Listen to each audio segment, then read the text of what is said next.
Hey, what's up?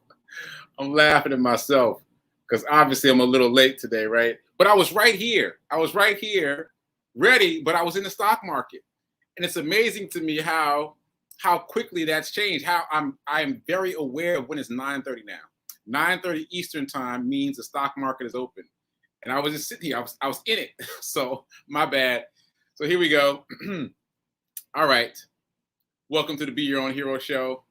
I'm your host, sekouwrites. This is episode 11 of season 2 of the Be Your Own Hero show. It has become, for this season, a hero in addition to working on your mindset, your financial mindset. So, all that said, HERO is an acronym. It means helping everyone reaps optimism. In other words, it's a reciprocal action. And it started as Hero Hoodies, which was my effort to provide the unhoused not only with brand new clothing but with wearable affirmations, and has expanded and has become the Hero Ministry as named by Rev Melissa, and now it includes this show, and now it includes this spiritual financial literacy component. So if you feel like this show provides any value at all, please share, like, comment, spread the word, make a donation, buy something from the Hero Shop. All those things help the ministry. Okay, so all that said, I am going to. I'm a little bit late, so I'm not going to do my commercial. Just let me shout out the heroes that are here watching live. Shout out to Gladys. Shout out to Tim. Shout out to Nan. Shout out to Margareta. Shout out to Lenora. Thanks for being here live with me. I appreciate it. And shout out to all you folks who are going to catch the replay later. Okay, so let's get into it. Let's do our quote. I'm just trying to find it. See, started the show late. I wasn't ready. Here we go. So this one is from Ernest Holmes. Today I expect every good thing to come to me, for I know that divine abundance is forever manifesting itself in my affairs. And this one is from Bob Proctor. I am so happy and grateful now that money comes to me in increasing quantities through multiple sources on a continuous basis. It was me that added the bold on happy and grateful because you want to emphasize that feeling as you read the affirmation. Okay, so I've got some questions that I want to get to. But that said, let me remind you and myself of where we are. What we are doing is, number one, we are working on our financial mindset. I want to emphasize that because I feel like folks are trying to skip that step. And that is the most important step. That is the most important step. Do not skip the part about your mindset. Because if you skip that part, all the rest of it won't work. You got to get your mindset right. So that said, the other thing that we're doing is we're creating a functional investment stock portfolio. Not trading, investing. Two very different things. So we want to stay in the investment space. Tried and true, long term. It will work if you work it, and your money will grow. And the whole point of this is that your money is working while you're sleeping, which is a beautiful idea, isn't it? But while you're sleeping, your money is working, as opposed to being in a bank account where your money is actually hemorrhaging money because you're accumulating money at an interest rate that is less than the rate of inflation. So you're losing value. It may be the same amount of money in your account, but it's losing value over time. So you want to have the money invested in a place where it gains value and makes money over time. Okay. So all that said, I've got a quote that I want to read from Darvis. This is the ballroom dancer that I've been talking about. This is the ballroom dancer. For those of you just joining us, is a ballroom dancer, famous ballroom dancer back in his day, and he was able to make $2 million in the stock market. But I'm reading more and more about him and understanding the struggle, because we hear that story, we focus on the $2 million, right? We're like, oh, how do I do that? Yeah, it's a struggle. That's the answer. It's a struggle. But it's stock trading, which is not what we're doing. We're investing. But I just want to read this quote from him to emphasize why mindset is important. So this is from Darvis. I'm going to read it off my phone. I had to achieve something much more difficult than anything before. I had to bring my emotions, fear, hope, and greed under complete control. Complete control. So that's what we're talking about. Mindset is about being able to control your emotions, among many other things, and just having the right mindset about money, about abundance versus lack. Like you have to stay in the abundance mindset more often than you stay in the lack mindset. You can't like sit here on this show for 15 minutes talking and thinking about abundance, but the rest of the day you're thinking about lack and limitation, because that lack and limitation will cancel out your abundance mindset. You've got to live in the abundance mindset as much as possible, and that is hard work. So do your work. Don't let this 15 minutes with me be your only work on mindset. Go get some books, read some articles, Google some stuff, but do your work. Okay, so let's get to it. Let's get to it. First question was about Robinhood. Does Robinhood have DRIP? Yes, Robinhood has DRIP. For those of you just joining us, DRIP is dividend reinvestment plan. Lots of brokerage houses have it.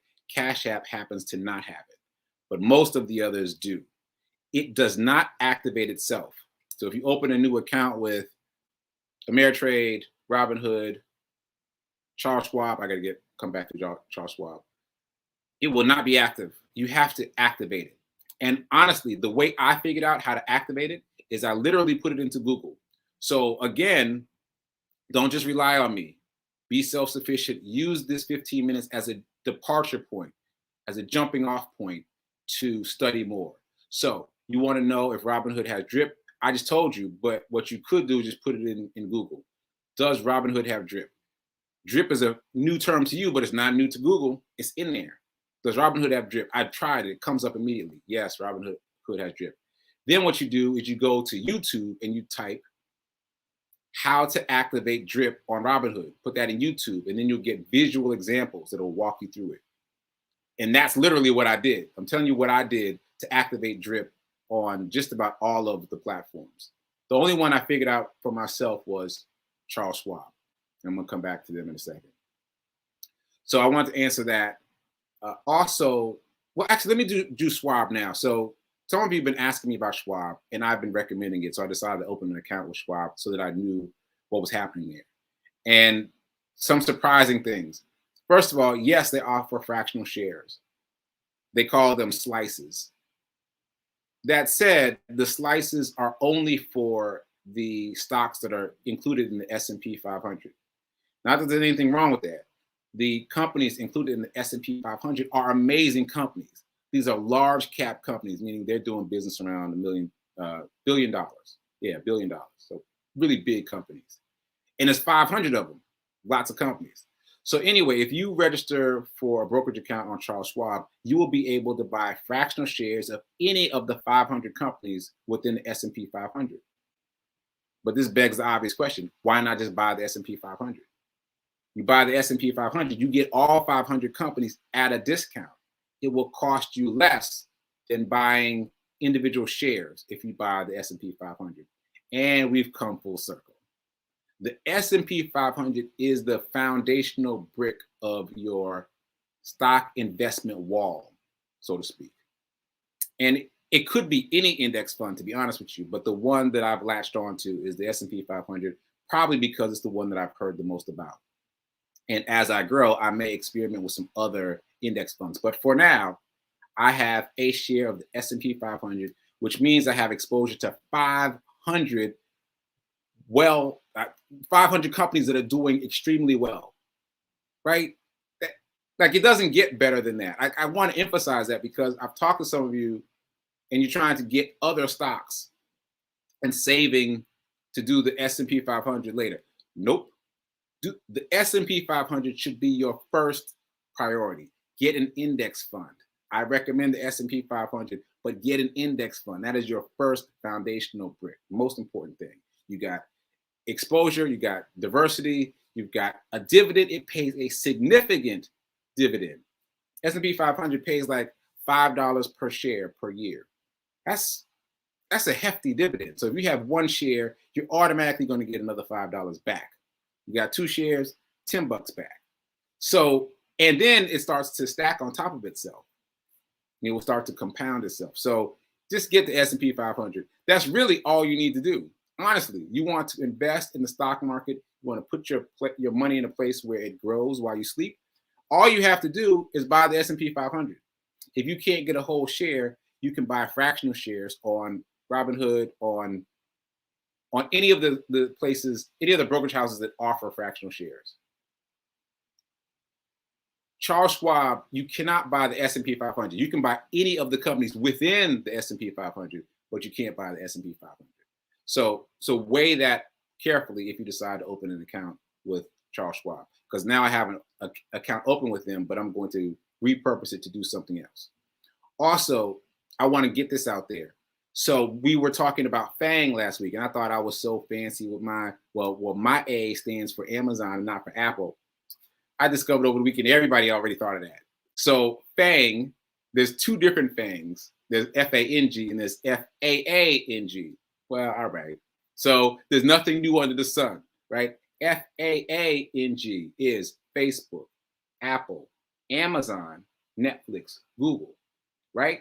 These are 5 growth stocks. They're doing very well. They've been doing very well for quite some time. But here's the thing. All 5 of those growth stocks are already in the S&P 500. They're already in there. And if you buy them individually, it will cost you much more money to buy 1 share of each of those 5 individually than it'll cost you to buy 1 share of the S&P 500. And we're back again.